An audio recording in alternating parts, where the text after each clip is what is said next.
Nakita, nagtataka nga ako, parang yung mga iba na naging kandidato, nag-deliver lang yata ng suka, nabigyan na ng certificate of candidacy.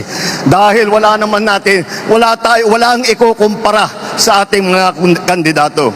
Alam ho ninyo, ang suka ang kalaban ng tanso.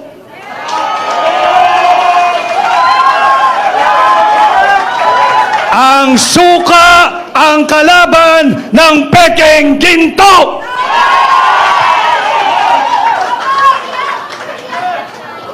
Hindi man po ako gumagawa ng suka, subalit nung ako ho ay bata, maraming beses din naman akong nautusang bumili ng suka ng aking ina. At wala pong nakakahiya doon.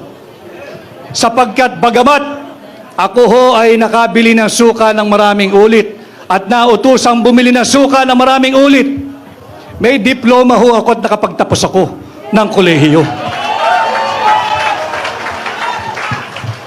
Meron akong diploma at nakapagtapos ako ng abogasya. At higit sa lahat, meron akong certificate na nagpapatunay na ako ay isang ganap na abogado. Kaya ako ay natutuwa kung ito man ang Team Suka. Isa po akong proud member ng Team Suka. At atin pong lalabanan ang Team Sinusuka. Pinili ko, hindi lamang pumaasim. Ito ay mabango, malinamnam, masarap. Bakit? Dahil sukang Ilocos ang aking pinili. At kami ngayon sa PDP Laban, may asim po kami na magserbisyo ng tama para sa Pilipino. Kaya huwag po nilang maliliitin na kami ay bumibili lamang ng suka. Dahil yung suka na nabili namin ay maasim at yun ang asim na gagamitin natin para malinis ang mga tanso at malinis ang mga piging dito at malinis yung droga sa Pilipinas. Kanina po sabi ni Senator Bato, kasama po siya sa mga nagbebenta ng suka. Yung iba naman po siguro ay bumibili ng suka. Alam po ninyo ako, dahil sa hirap yata na dinaanan ko sa aking buhay, nangungutang po ako ng suka. Pero kung mas mababa ang presyo ngayon ng pagkain, iboto natin yung mga kandidato niya. Nakikita mo naman, talagang almost hindi na kaya. Hindi kaya ng tao. Ngayon, kung mas madali maghanap ng trabaho ngayon sa panahon niya, then doon ka sa kanya, doon sa administrasyon. Kung sa panahon na ito, kung pante ka na maglakad, na walang takot, nakakapagpasyal ka, baski saan, huwag mo nang bitawan si Marcos. Piliin mo na yung kandidato niya.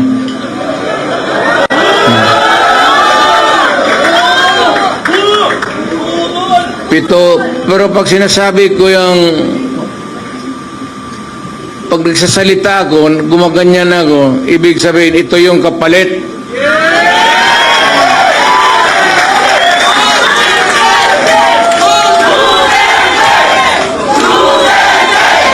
If it's easier for you to find employment or jobs now than before, then go for Marcos.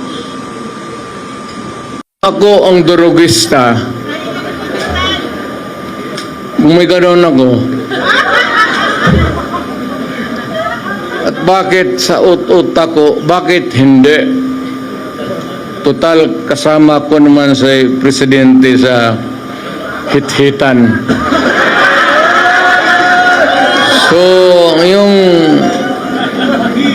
baski yung mga pulis, pati military, medyo ano sila?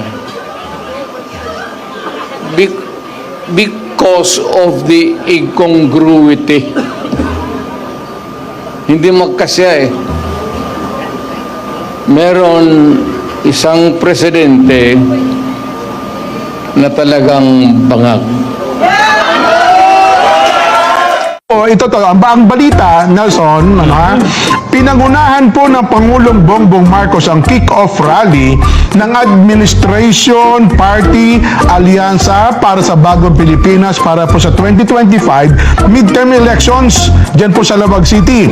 Isusulong, tandaan niyo po isusulong ng Administration Party ang mensahe ni Pangulong Bongbong Marcos para po sa una, pagkakaisa. Ayun.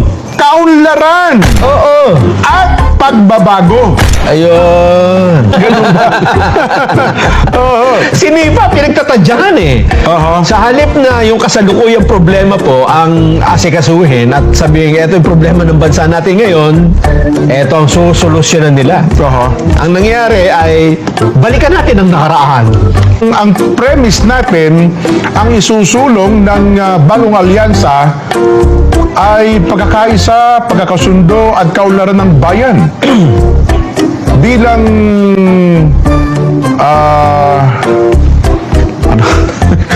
parang bigla naman akong nasipahayo sa mga Tapos nung nag-speech, parang sinabi niya, gusto nyo away?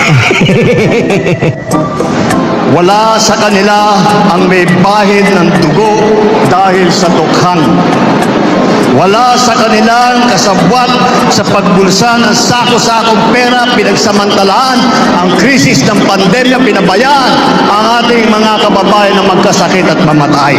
Wala naman ako nalaman na mga pinabayaan at namatay na mga Pilipino, hindi ba? pag tinignan mo yung record, mukhang Namatay kasi na ospital, tapos namatay talaga, pero yung pinabayaan, parang malayo yata sa katotohanan yun.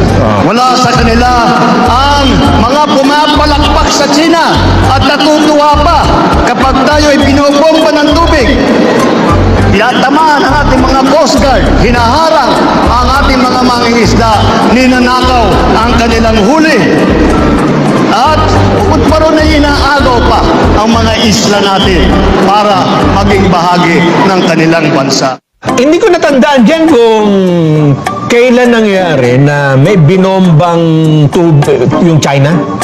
Na barko, binomba yung tubig ng yung barko ng Philippine Coast Guard. Sinagasaan yung mga isang Pilipino. Hindi ko matandaan kung sinong Pilipino ang tumawa at malakpak pa. parang nagalit tayong lahat na doon. Kagaya na sinabi ng Pangulo. Meron pa kayo sa naputol ng daliri, di ba? Tawa ng Coast Guard. Ewan ko, kung meron kayo natatandaan na isang grupo o politiko, kandidato o mga dating opisyal ng gobyerno na tuwang-tuwa kapag tayo ay hinaharas ng China. Baka naman may nagsumbong, tahal na Pangulo, yung puso nun nagtawa. Ang pinag-uusapan ay teritoryo ng Pilipinas. Naku ba, sa tingin ko naman walang di ba? Walang natutuwa na kinukuha yung teritoryo natin, di ba?